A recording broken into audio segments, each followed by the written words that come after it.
There be no objection, the Chair will allow that course to be followed. Call the member for Menzies. Thank you, Madam Acting Deputy Speaker. I rise to speak on the Charities Bill 2013 and the Charities Consequential Amendments and Transitional Provisions Bill 2013.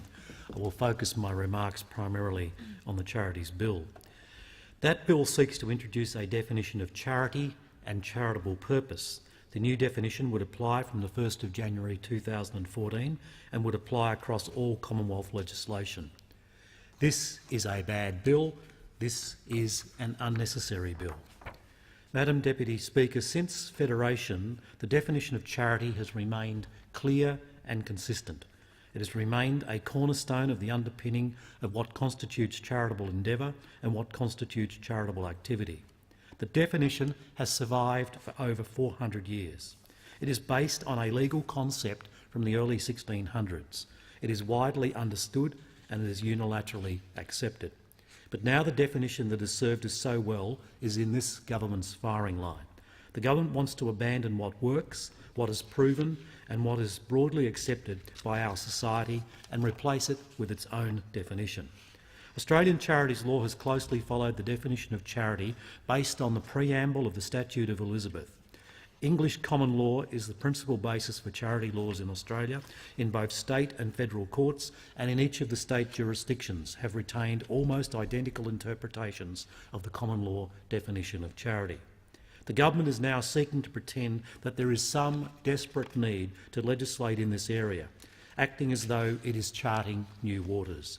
The reality is that it was the former Howard government that looked at the issue of the common law definition of charity.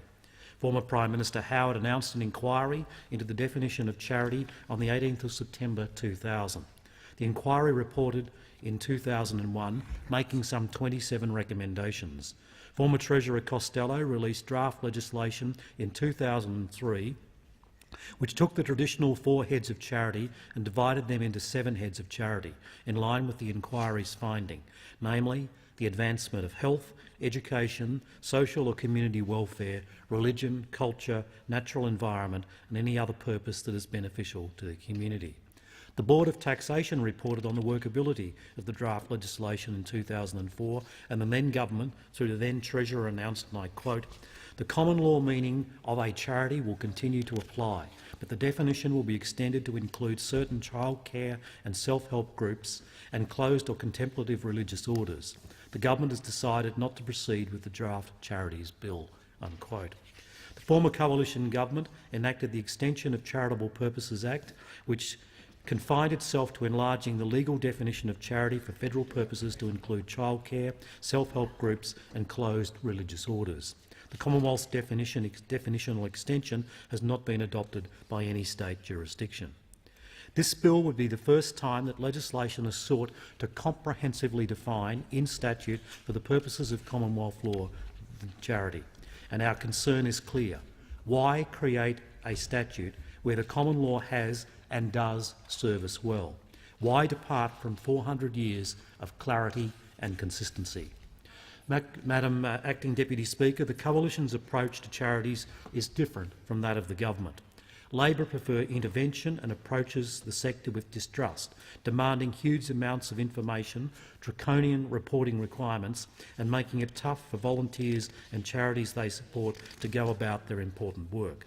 This is a philosophical divide, best highlighted by looking at the opening words of the maiden speech of the former Prime Minister, Mr Rudd, and I quote, "Politics is about power. It's about the power of the state. It is about the power of the state as applied to individuals, the society in which they live and the economy in which they work." Unquote. The other approach is about empowering people, not exercising power over them. It is the approach that the Leader of the Opposition utilised when he referred to Abraham Lincoln's famous description of democracy as of the people, by the people and for the people. Madam Acting Deputy Speaker, the Coalition has confidence in civil society and we believe that the political community should serve civil society, not the other way round. The Coalition will oppose this bill and, if elected to government later this year, we will seek to repeal it.